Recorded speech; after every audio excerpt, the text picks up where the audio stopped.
what I do. Even when I'm blue, it's mediocre too. Like the sadness knows I'm new. And even when I'm blue, feel like I do it wrong, like I could be farther gone. And even when I'm blue, it's mediocre too. Like the sadness knows I'm new. And even when I'm blue, feel like I do it wrong, like I could be farther gone. Hello, and welcome to another ohmTown Daily News Show. Today's episode is titled TikTok-inspired Disney Hercules to 3D printed blood vessels, and more news here on the ohmTown Daily News Show.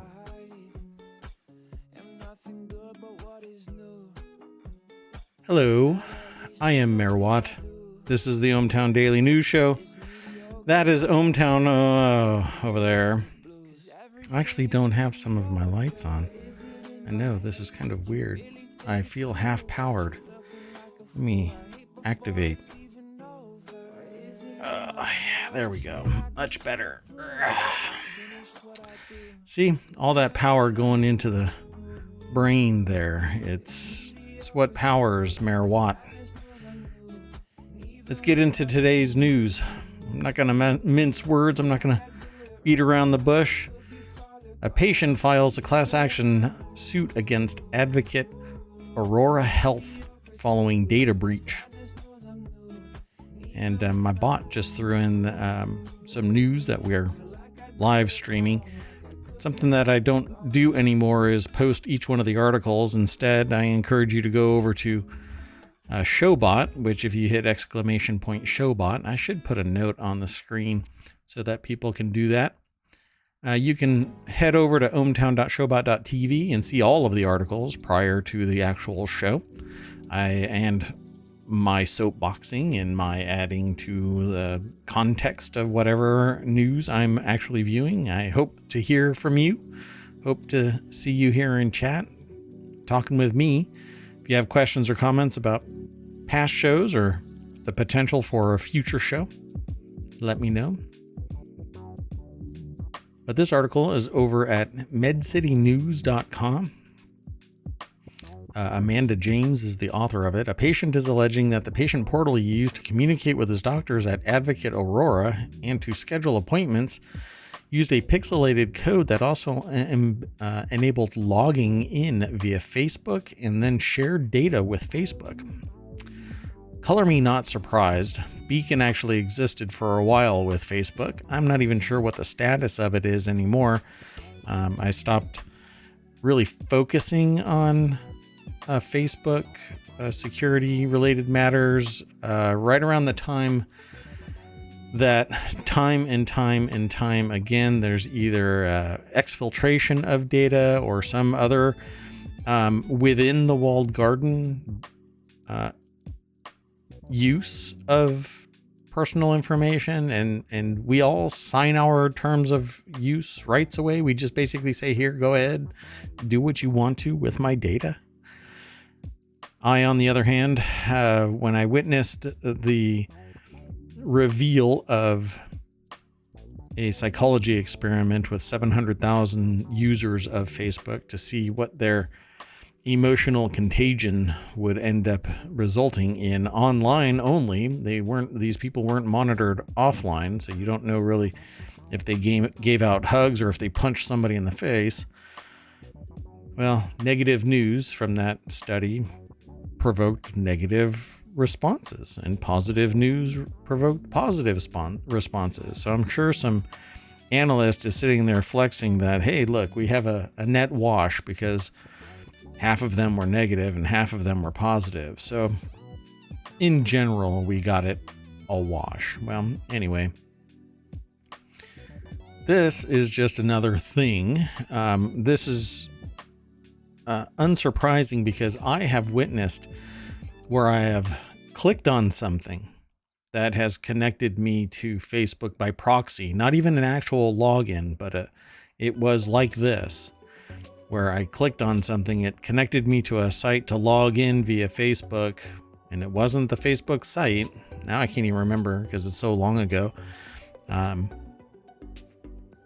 And from that point on, I started getting notices that,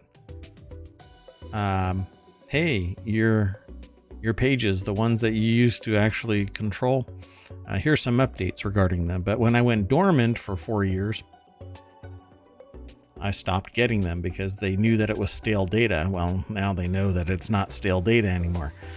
Every time you see a Twitter icon that allows you to share it or post it or whatever, it's telemetry that gets exfiltrated. That somebody clicked on this or somebody had a page impression. So I wouldn't be surprised by this, but it enabled logging in, and logging in are two different animals. The patient is alleging that the patient portal he used to communicate with his doctors at Advocate Aurora and to schedule appointments shared that data.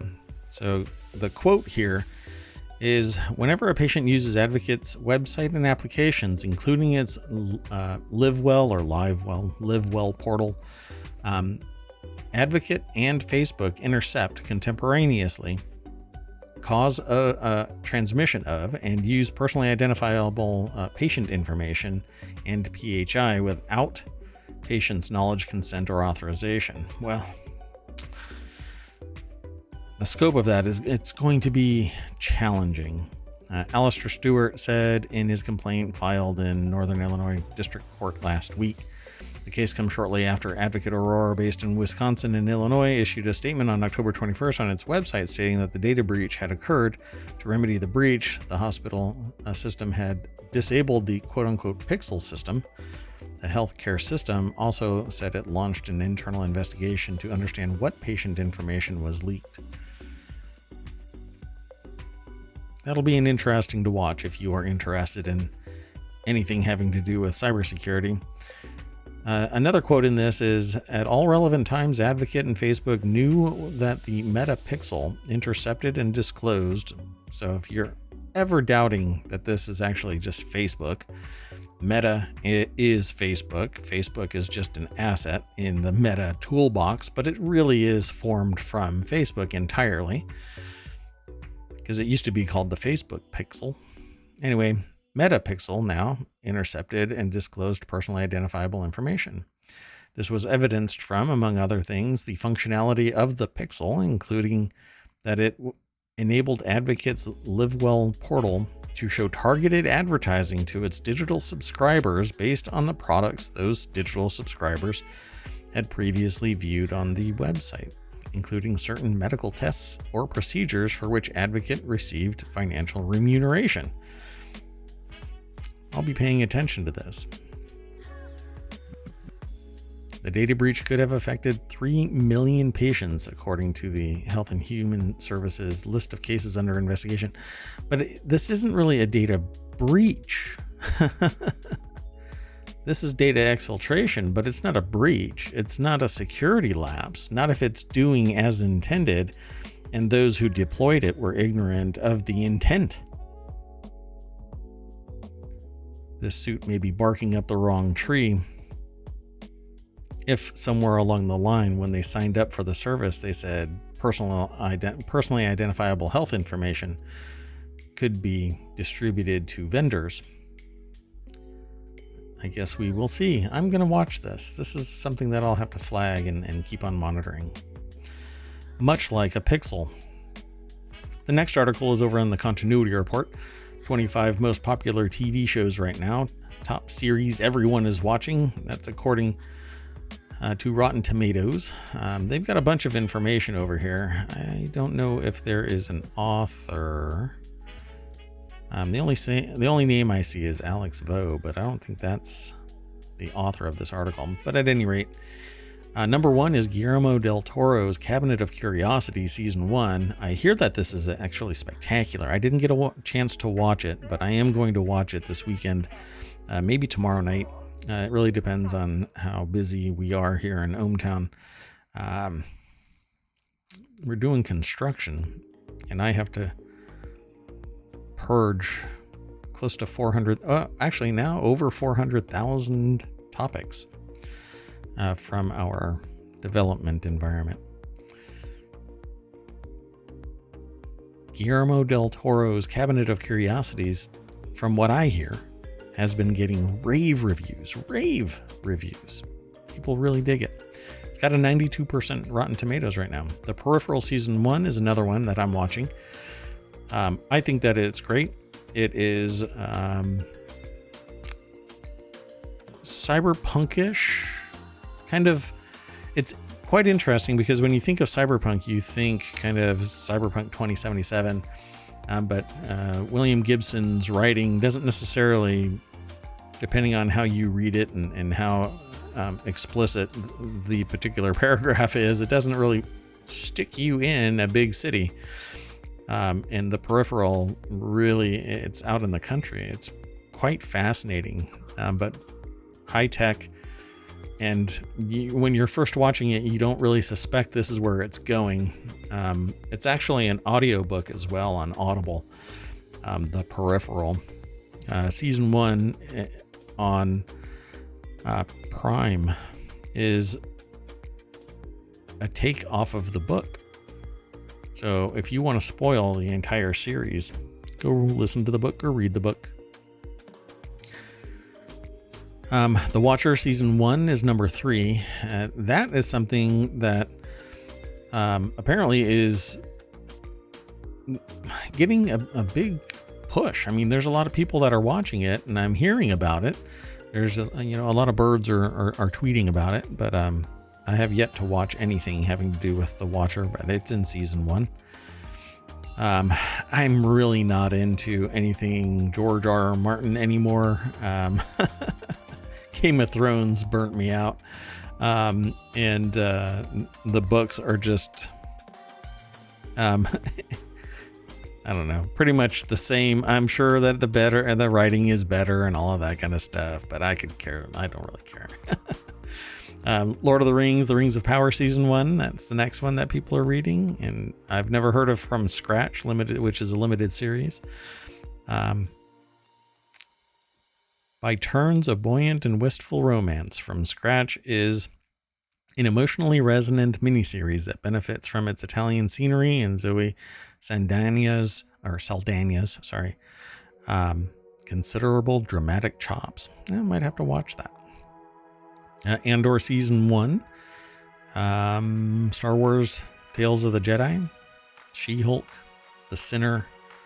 White Lotus Season 2, which I have not seen any of. The Patient limited series, which I haven't seen anything of. Midnight Club Season 1. The Devil's Hour Season 1. The Playlist Season 1. And more.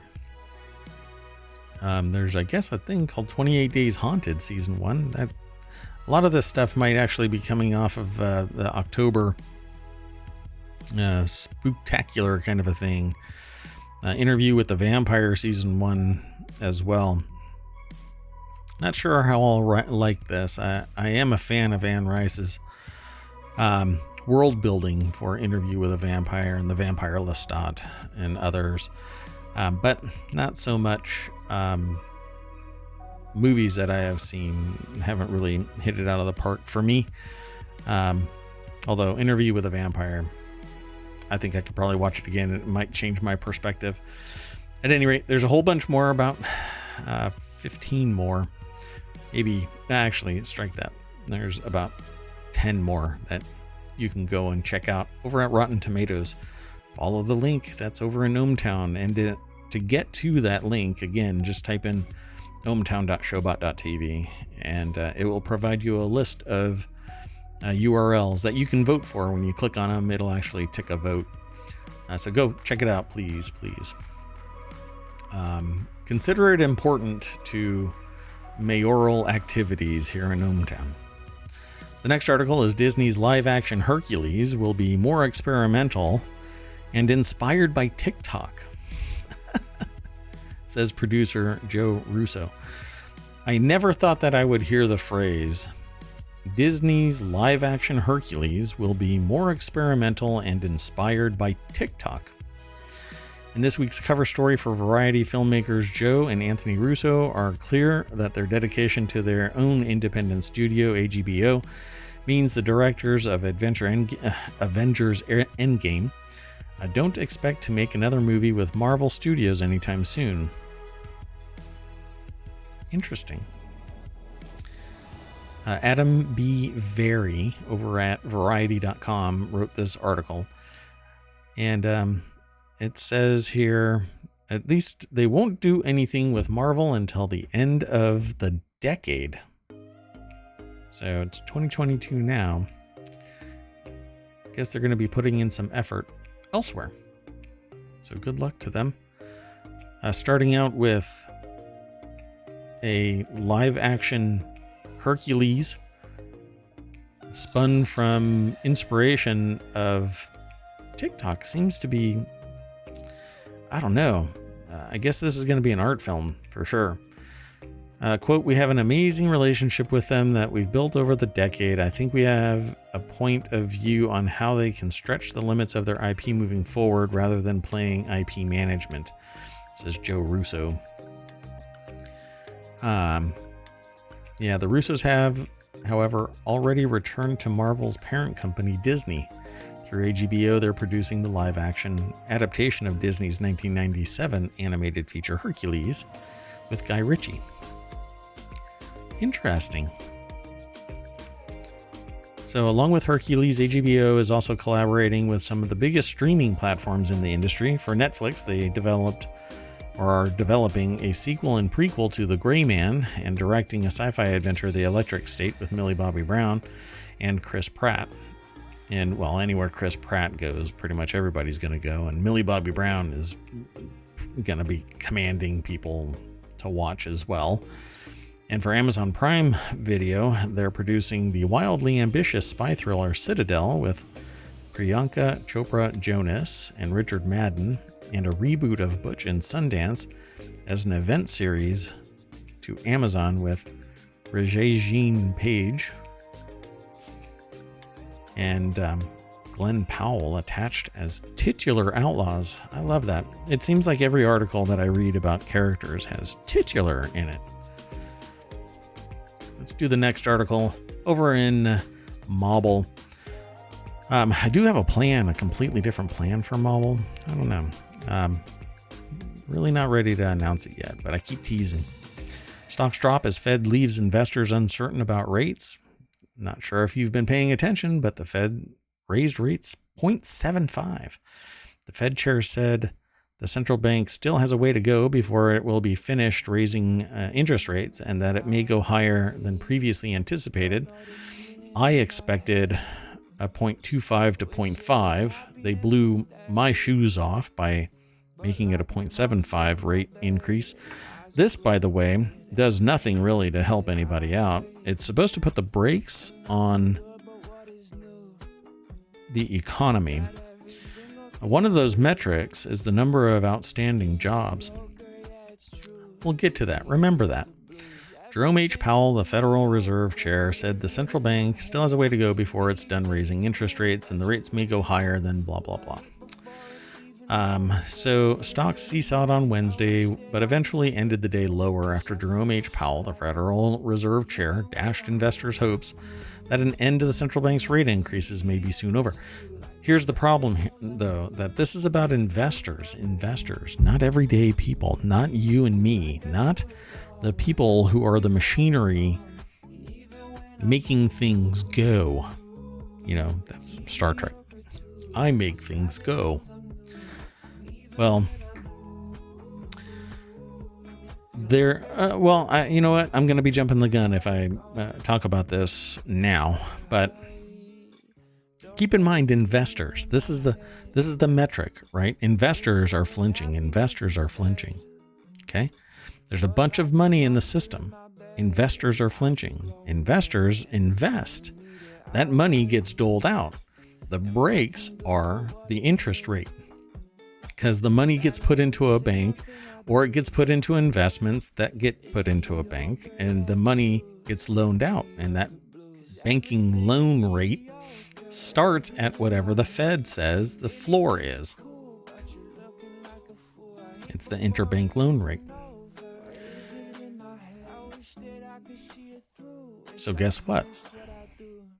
it goes up by 0.75, which means everything goes up by 0.75, which is supposed to put the brakes on the economy. But it's really just hurting the middle class.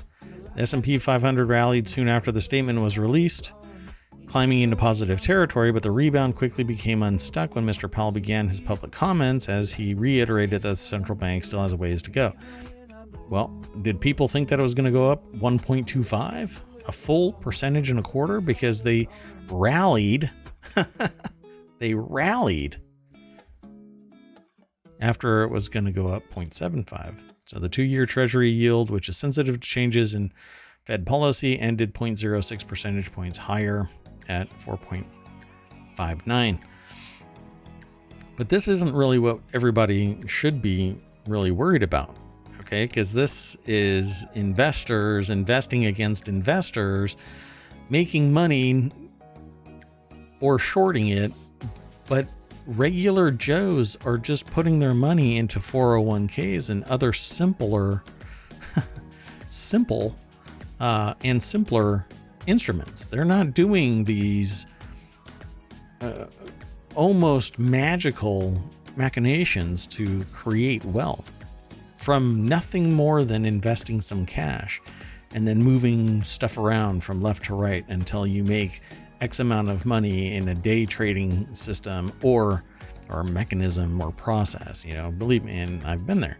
So that's not what everybody should be worried about. You should be worried about billionaires and the billions of dollars in money that's being created from nothing to fill the coffers of people who are investing nothing but money to make money, not of a product or a service or some good for society. It's making 8 to 12%,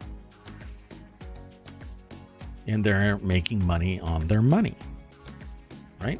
Now, I say that society should be aware of that, while at the same time saying everybody who can invest now, leave it alone. Don't touch it.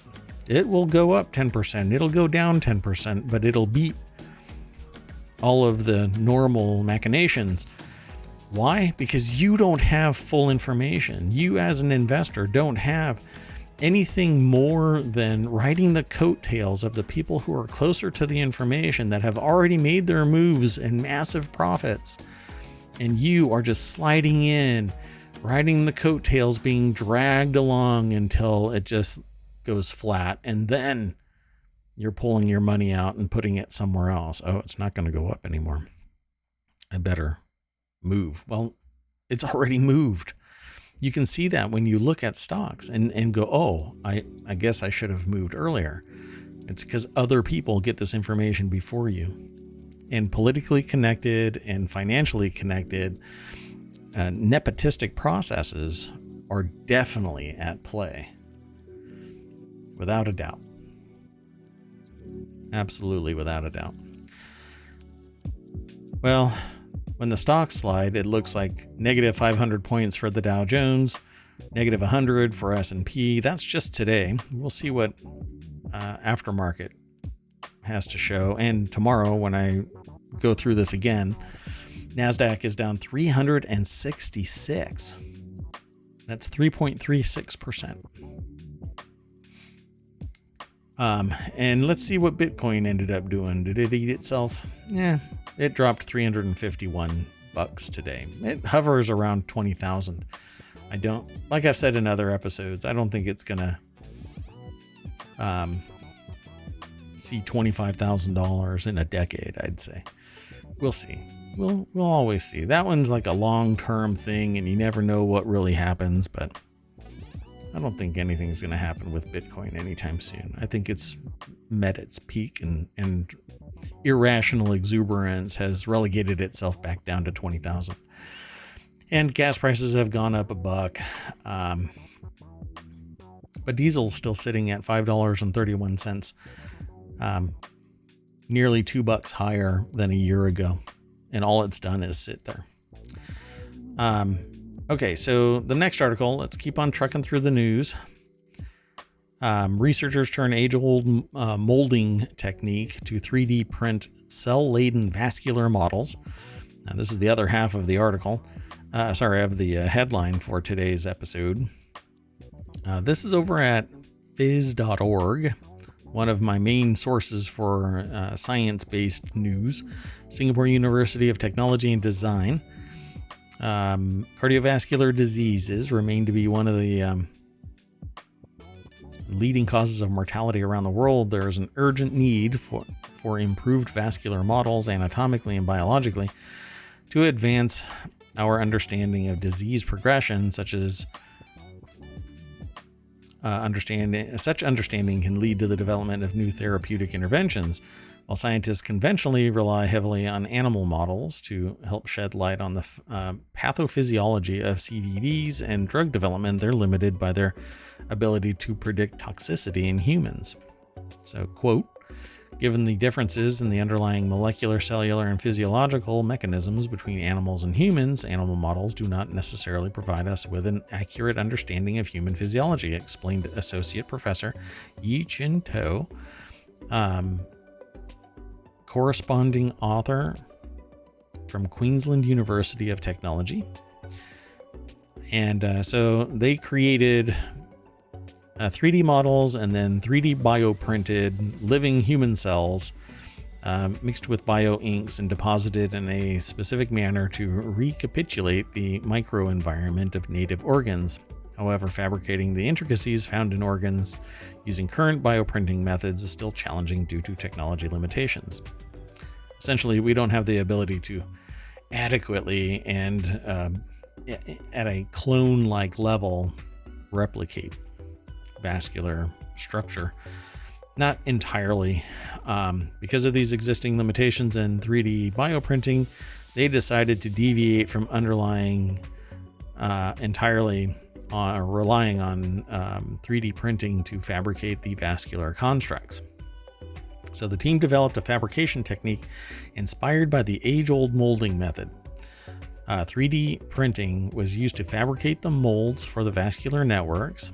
However, unlike conventional molding processes where the filled liquid material solidifies en masse, the team introduced a unique solidifying approach. The technique involved using a two-part 3D printed mold consisting of hydrogels of polyethylene glycol diacrylate, or PEGDA, and PEGDA hydrogel was selected because it could behave like a sponge to soak up calcium ions, which are responsible for cross-linking the selected bio ink.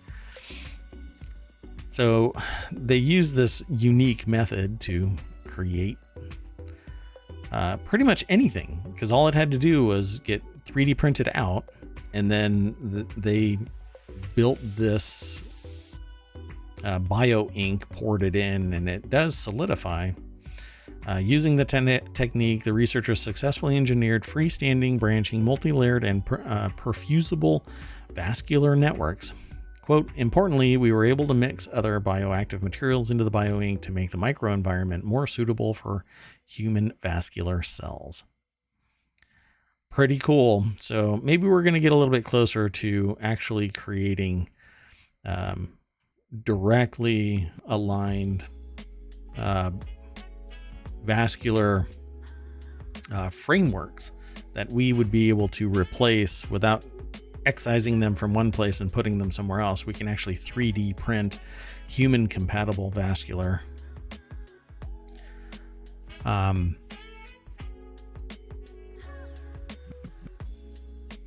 sorry for the silence. I'm trying to read a little bit more. So anatomically and biologically compatible vascular structures and stick them back in a human. That'll be interesting. But right now it's probably going to be used for experimentation research. So let's keep going. Let's go through the news. Lawmakers to Powell, how many millions will be thrown out of their jobs due to Fed policy? Well, we just learned that it went up 0.75. A new letter, members of Congress led by Senator Elizabeth Warren take Fed Chair Jerome Powell to task over his apparent disregard for the livelihoods of millions of working Americans. I have a problem with this take because, well, let's just keep going through this. Apparent disregard for the livelihoods of millions. This is over at commondreams.org by Jake Johnson. It says a group of 10 congressional Democrats and independent Senator Bernie Sanders on Monday asked Federal Reserve Chair Jerome Powell to estimate how many millions of U.S. workers will be out of a job next year due to the central bank's rate hiking frenzy. And I have to just say, here, let me just say it this way. It's not up to the politicians. This is an economic, fiscal take on which direction the economy is going.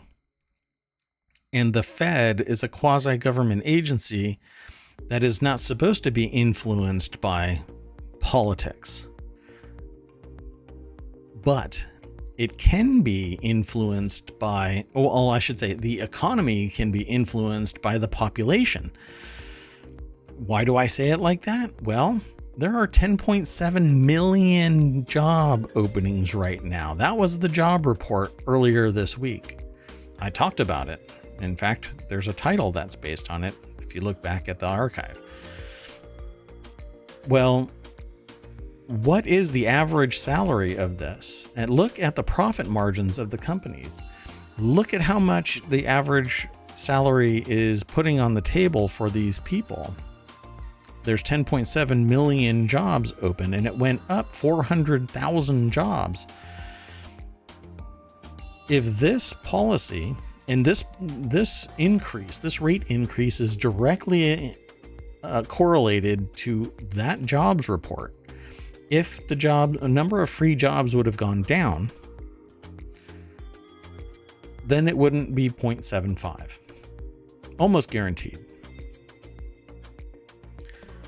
But that's what was expected. 0.75, apparently, right? A 75 basis point hike is widely expected, marking the fourth consecutive increase of that size, even as a growing chorus of experts and analysts raised concerns about mass job loss. People aren't taking jobs for any reason other than maybe convenience, because the jobs don't pay enough, right? People are not getting paid enough. Across the board, people aren't getting paid enough, but the CEOs, the C-suite, the stockholders, not stakeholders, the stockholders, they are making bank. Meanwhile, year after year, salary doesn't match the cost of living increases, even with the Fed rate at 0. So there were no more profits being given to people. No, they were being taken home by the C-suite and by the boards and by the investors. Plain and simple. The business of business is making money for a select few off of what I would probably, and it sounds really weird for me to sit there and say this, but people are being turned into wage slaves. They have the ability to work 8 to 12 hours a day, but they're still not making a livable, ongoing concern wage. They cannot thrive because they're being meted out a little dose, just enough to get by. Even if you're making $75,000, that isn't enough to live in New York. You have to make $150,000, and don't hold me to that. I'm basically just throwing out numbers here. But look at the average salary. Look at the average house. And why should everybody have to pay for somebody else's mortgage for a rented an apartment somewhere? Why not make things approachable? Why can't I telework? It's an office job. Why can't I telework? Let me work from home, and I can buy a home out in the suburbs somewhere, and the cost is approachable. Now the mortgage rate is for somebody, and this is, I think it should be for everybody, but I don't think it is everybody. It's 7.5. Yeah, I mean, it's roughly 7.5. I'll round up. It's 7.6 just to make room for highs and lows. I don't see everybody's. I just see it by state because I'm using Google. So 7.6, for crying out loud. The average house is like $350,000. You're not going to be able to get enough. You're not going to be able to save enough. So really what this cadre of 10 should be asking is, why are we not focusing on changing the culture of greed? You can make millions if you sell more of the product or provide more of the service and compete for consumers, instead of everybody saying, oh, look, everybody else is raising their rates, we can raise our rates too. We'll just raise them a little bit less, 10 cents. And then you market like crazy so that you're the first result in the search results. And all of that is a big issue. You know, there's research that says that local news was wiped out because internet exists and there were no more ads. Local ads were gone, poof. So local news couldn't get enough revenue generation. And then those that survived attrition because they're owned by millionaires in the region now control the news. And then they get purchased by consortiums that own a whole lot of news organizations in localities, and then they control the messaging. We've seen that before too. Let's keep moving. In the financial crimes section over on MarketWatch, Stock Marketeers is where it was aggregated to, but Instagram influencer Jay Mazzini pleads guilty to running an $8 million Ponzi scheme and crypto scam. Mazzini, whose real name is Jabara Igbara, amassed over 1 million followers through his videos of him handing out cash to needy people. This is an article by Lucas I. Alpert over at marketwatch.com. Looks like a budget Drago. Jabara Igbara made his name online as Jay Mazzini, who handed out piles of cash to needy people. An Instagram, he's an Instagram follower or influencer who used videos of himself handing out cash to needy people to amass more than 1 million followers, has pleaded guilty to stealing over $8 million from thousands of people through a Ponzi scheme and crypto scam. You could have just rode the wave, man. Why hurry up and rip people off, for crying out loud? You're going to get caught. In the United States, you're going to get caught, like brutally, you're going to get caught. Well, if you do it wrong. You do it right, you can become a billionaire. Posed online as an altruistic hero named Jay Mazzini, showing up at supermarkets and offering to pay for everyone's groceries. In other videos, he would walk up to fast food restaurants and hand large piles of cash to people working there. In one video, he appeared with the rapper 50 Cent, handing out cash to the employees of a Burger King in Queens. A spokeswoman for 50 Cent didn't immediately respond to the message seeking comment. Igbara claimed that he did it to show love to the people, but federal prosecutors said his real aim was to make people think he was rich in order to draw them into a variety of investment scams. So if this is true, everything was fine. Like, he's like countless other YouTubers and I'm sure, TikTokers and Instagrammers and influencers in general that hand out a buttload of cash to somebody. Over time, it's gotten worse and worse. Like, people are like giving away islands and cars and all kinds of stuff, right? But it says here, the defendant has admitted to leveraging his Instagram popularity to prey upon innocent investors and steal at least $8 million of their hard-earned money.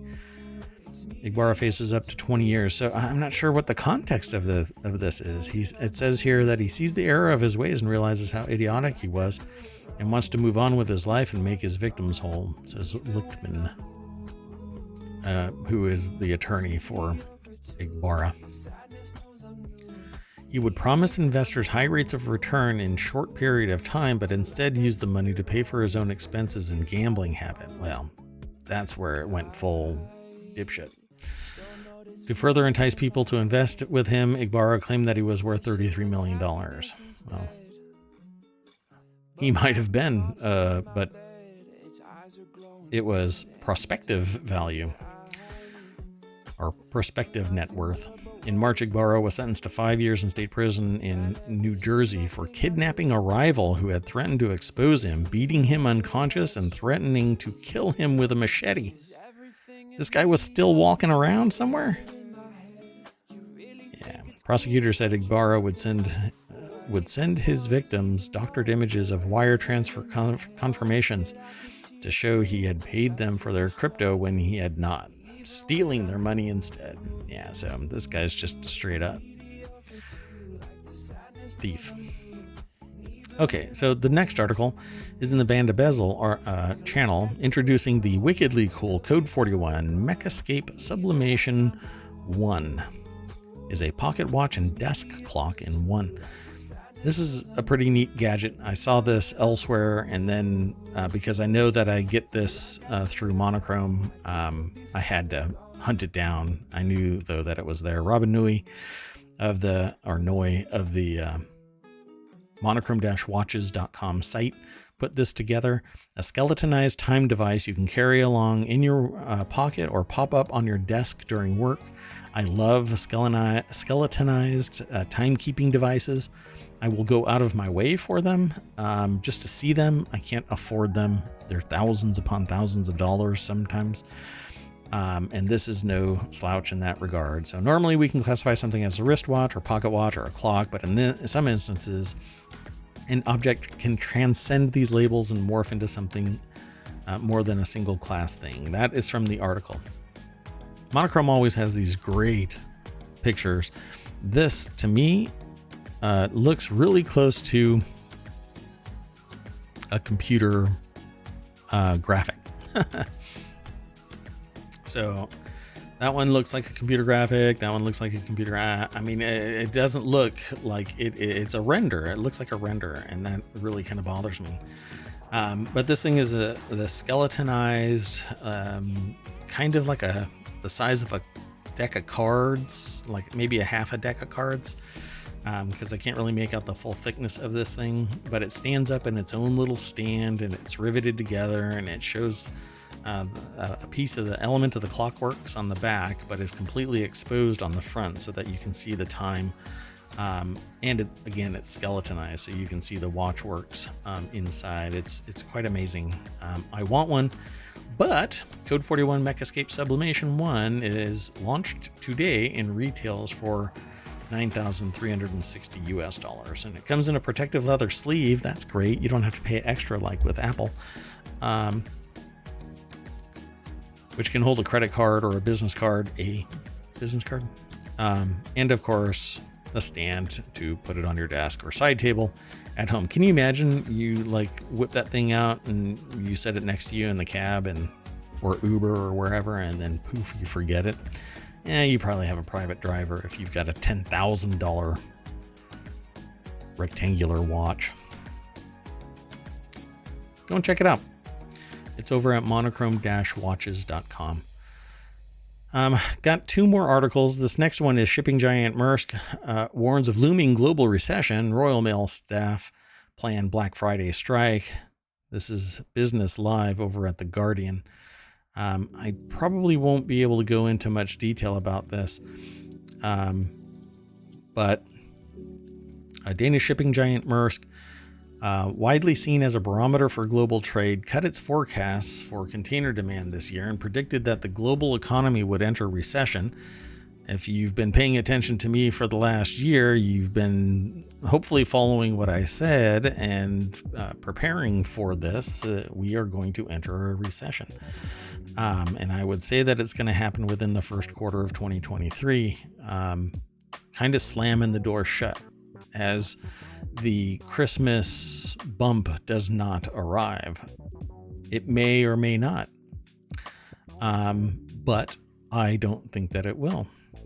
And we'll watch Halloween numbers roll in. We'll see what the Thanksgiving here in the States. These are the kind of trigger dates. Thanksgiving metrics to see how much money is being spent on Thanksgiving. Summer I don't think was very spectacular. So Christmas is going to be the final, I guess, nail in the economic coffin, or we'll be all set free like a vampire at midnight. So it says, Maersk now expects container demand to fall between 2 and 4% this year and believes freight rates have peaked. I don't believe freight rates have peaked, because anybody that's getting orders from overseas are actually feeling the rates still increase. I don't know how to pronounce their name, Soren Scow or Skoo. I'm not sure how to pronounce their name. They also predicted that it's quite likely that we enter it's quite likely that we either are or will soon be in a recession, certainly in Europe, but potentially also in the US. Yeah, I'm thinking from the US perspective only. I can't speak to the EU. But the Eurozone factories certainly appear to be in recession, it says in this article. Manufacturing activity in the Euro area sank to the lowest level since the first COVID-19 lockdowns in 2020. This could end up being like the dead cat bounce. So 2008 to 2010, that was the shock from the US recession in 2008. 2020 is COVID. If you're looking at this S&P Global PMI, I follow a thing called the Producer Price Index and the Consumer Price Index, as well as other Fed-related metrics. And what I'm seeing is basically the predictors that say that we are going to go deeper than the 2019-2020 recessionary trend from the pandemic. We've recovered, but there are some really irrationally exuberant growth rates, and shipping prices is one of them. Gas prices is another. It's weird though, because if you look at the price of oil, it's been like kind of peaking from time to time at around 85, 90. It's sitting at 95, I think, right now. Let me see for sure. Yeah, I mean, it's 96 today. It just went up $1.50. But at any rate, we'll keep watching it. But it's certainly not as high as it has been historically. So why are gas prices this high when we've had peaks of oil at 120, yet we didn't have $5 diesel? Anyway, this last article is in the Warcrafters channel. Frontier acquires the studio behind Warhammer 40k Demon Hunters with an eye to more ambitious future titles. Frontier Developments, maker of games in which you tinker with spaceships and games in which you tinker with race cars, has announced that it's acquiring Complex Games, the Canadian studio behind Warhammer 40,000 Chaos Gate Demon Hunters. The deal is the first time Frontier has acquired a development studio, which is probably why it opted to buy one it had worked with before. Demon Hunters was published by Frontier Foundry, the company's publishing arm. Not bad.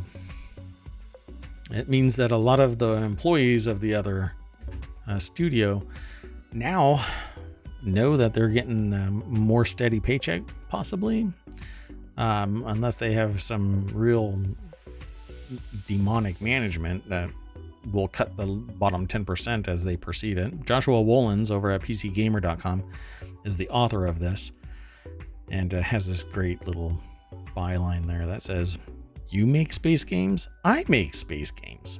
Let's make it official."